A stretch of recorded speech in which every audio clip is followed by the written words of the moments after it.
Hello everybody, welcome to the United Stands. I'm Mark Goldbridge, and I tell you what, I was going to wait till 8 p.m. for this, but I just couldn't. I'm absolutely stunned about these two bits of news I'm about to talk about. A Man United player saying, I think we need to actually care about the club a little bit more to get better results. And then also, the United squad aren't happy with ex-players and won't do interviews with them because they're too harsh on them.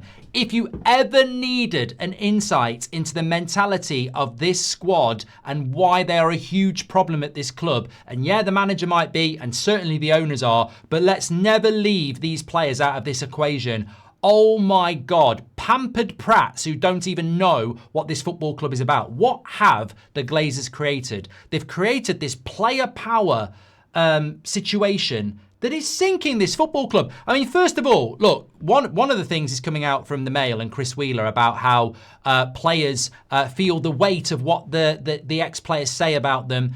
They see the clips and it pisses them off. Their view is that these guys know what it's like to feel the pressure of being a United player, so what they want some level of understanding from them, but they don't feel that they get it. Hold on a minute. Hold on a minute. So basically, because there might be some of you that feel sympathetic for the players. You know, these players, they earn so much money and they play such shit football and they're so clueless and they're such bottle jobs. Oh, and ex-players that were legends are criticising them. Leave them alone, legends. Leave them alone. They are crap. Come on, just be nice to them and say, oh, it didn't used to happen in our day, but it doesn't matter. I mean, what a load of rubbish. What a load of rubbish. If I was Bruno Fernandes, now I'd be going, who's put that story out? You've made us look even worse. I mean, as if you can be pissed off with ex-players because you're shit. So let me read this back. They're pissed off when they see clips from ex-players criticising them because their view is that those ex-players understand the pressure of United and should be giving them an easier ride. Those players won things. Consistently title racers, consistently title winners, consistently the deep end of the Champions League, consistently entertaining football. Why the hell should they look at you and go, yeah, we know what it takes. We know what we did. These lot are a load of shit. They're embarrassing to that shirt, but let's give them a free ride. I've never heard such lunacy in all my life. You finished 15th, you didn't turn up in the Europa League final, you play shite football, you turn up when you like. I don't care whether it's an ex-player or a fan. You're an embarrassment to the shirt. Why should anybody be sympathetic? And you get paid to be an embarrassment to the shirt. Unfucking believable. But then, it gets even worse. Some players think the class of 92 actually don't want them to succeed so their own legacy can be protected. So the relationship has been bad. The lads certainly don't want to be interviewed by them for TV. It's gone way behind that. You arrogant, up your own arse, self-centered wankers. Who do you think you are? You're custodians of the shirt. They generally have such a high opinion of themselves that they're going, yeah, we're not doing interviews with legends of the club, the way they've spoken about us. They're legends of the club because they've been in the trenches and they've won for us, and that's why we love them. You know, 99, 08, all the Premier League titles, they are legends because they've done it. You lot haven't done it. And you sit there going, oh, I don't want to talk to them. I'm not doing an interview with them. Yeah, and they think they're in a position of power. They think it's their club. In 10 years, no one's going to sing your name. No one's going to remember you. You're just a custodian. You know, you're a tenant. You don't own it, and you'll be forgotten very quickly, and they won't. And they'll be talking about the next players in 10 years, and you won't. You won't be being interviewed because you've done fuck all. Unbelievable. Unbelievable. And of course, it's coming from a newspaper. We don't know where it's come from. But it's the second time I've heard something about this now. And I'm sort of like going, this is why the club's broken. These people that are... And it's not just legends. It's not just the class of 92. It's you and me. We criticise these players and they get pissed off by it. Get yourself down IKEA and buy a load of fucking mirrors for Christmas. Look in the mirror, you're the problem. It ain't the fans. It ain't the ex-players. You're shit. You're shit. And we have standards. This football club has standards and you don't abide by them. Who do you think you are? It's like they think they bloody take that or something. They think they're talented. They think we should be there going, oh, they've had a bad album, but they've had loads of good ones. Mate, I can't get my hat around this. I can't get my hat on around this. But then it gets worse because this is an actual player. So this is what Dalot said. I think we need to become a bit more obsessed about playing for this club, winning games, winning trophies for this club. But it's a process. I'm not going to I'm not going to get into the we need time thing. Mate, that is one of the worst things I've seen a player that's currently at Man United ever say. I think we need to I think we need to become a bit more obsessed about playing for this football club and winning games and winning trophies. Oh my God. This is a guy that Amorim picks religiously, and he's doing an interview basically admitting they're not obsessed with playing for this club, winning games and winning trophies. I mean, is that not the worst drop of 2025?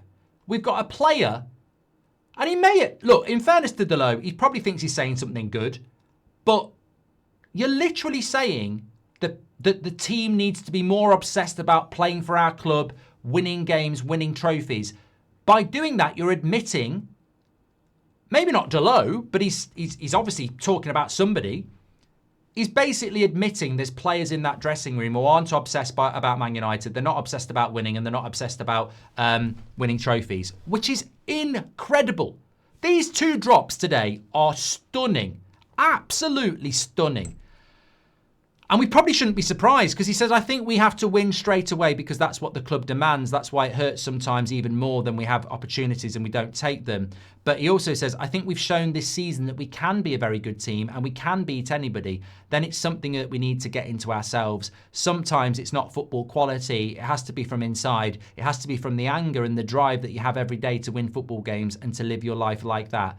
Mate, you haven't played that well this season. You can't beat anybody because you would beat anybody if you could do that. And if you haven't got the drive, you're never going to get the fucking drive. You know, this is a dream. Manchester United Football Club, playing for Manchester United Football Club, and you're putting out statements that those people in that shirt aren't obsessed with the club, aren't obsessed with winning, aren't obsessed with winning trophies, and need to do more. If they're not right, they're not right. And clearly they're not right. And I find it like, you know, we look for reasons why we are, and we talk about the manager, of course we do. But this is an insight into the playing squad. I mean, you know, we've had some crap results, and all the club are doing is putting out pictures of them down the fucking gym. You know, what's next? They're all going to be in tight jeans and a top, you know, doing that picture. It's complete nonsense. And as I said, going back to what I said at the start, I mean, I don't think they read the room. And Dalot's sort of saying that, isn't he? He's saying they don't read the room because they're not obsessed with the team. They're not obsessed with winning. These players are mercenaries, aren't they? That's basically what Dalot's saying. You know, they're not obsessed with winning. They're not obsessed with trophies. They're not obsessed with Manchester United. It's almost like they just enjoy the status of being a Man United player. And every now and again, when you win, you can get on Instagram, and if you lose, you just go and hide. It's mercenary behaviour. But then again, a mercenary can turn up because they're just being paid to do a job. They don't even turn up. But I find it incredible. The Dalot stuff is actually worse than the stuff that's come out about the class of 92 because that's actually from a player saying that they're not obsessed. But the fact that they're pissed off that ex-players criticise them. I mean, if I was Paul Scholes or Nicky Butt or on the overlap, I'd be criticising them this week. That wouldn't make me stop criticising them. I'd be sat there eating my Sunday roast today, reading that they're pissed off with them. The players are pissed off with them and won't give them any interviews because they keep having a go at them. And, you know, the class of 92 and ex-players should be giving them an easy ride because they know how hard it is. Yeah, they know how hard it is and they won. I mean, to be honest with you, right, I know how hard it is to do certain jobs. If I see somebody doing the job I was doing, getting criticised, I'm going to ring them up and I'm going to say, you need to be fucking better. You know, ultimately, I haven't got any sympathy with you because I did it. It is hard and you're not good enough. So you need to be better. I'm not put my arm around them and say, I know how hard it is and I was a winner. It's hard for you and you're a loser. We're in the same club. We're not in the bloody same club, are we? I know it was hard and I did it. So you either piss off and someone else gets a chance or you do it. I'm not going to give you a big, massive hug when it's hard and you can't do it because we've proven it can be done. And as for we don't want you to succeed, are you actually seriously hinting at the thing I think you're hinting at? you think our criticism is making you play bad football, trust me, my criticism, and I'm talking as if I was a class of 92 member, our criticism isn't making you shit. That's your footballing ability and mentality. Trust me, people who blame other people for their own performance, that is a big problem. And that's what's rife at Man United at the moment, isn't it? So get your comments in. I am live with you at 8 o'clock, and I didn't intend to drop a video this afternoon, but I've seen that, and I'm just like, oh my God. Oh my God. But I'm not surprised. We've spoken about the mentality of that dressing room for a long time. But how scary is it that you've got a current player saying that we're not obsessed with winning, we're not obsessed about the club, we're not obsessed about winning trophies, and we need to be. And then you've got stories coming out that they won't do interviews with ex-players because the ex-players are too hard on them, and they feel that they should be going easy on them. Incredible. To me, it's just the self-entitlement, the arrogance of this current set of players that they actually think they should be being protected and, you know, looked after based on the shit we've seen for the last 10 years. And some of them have been here 10 years. Ridiculous. Let me know your thoughts. Thank you very much. Get your comments in, smash a like on the video and subscribe. I'll see you live at 8 o'clock tonight.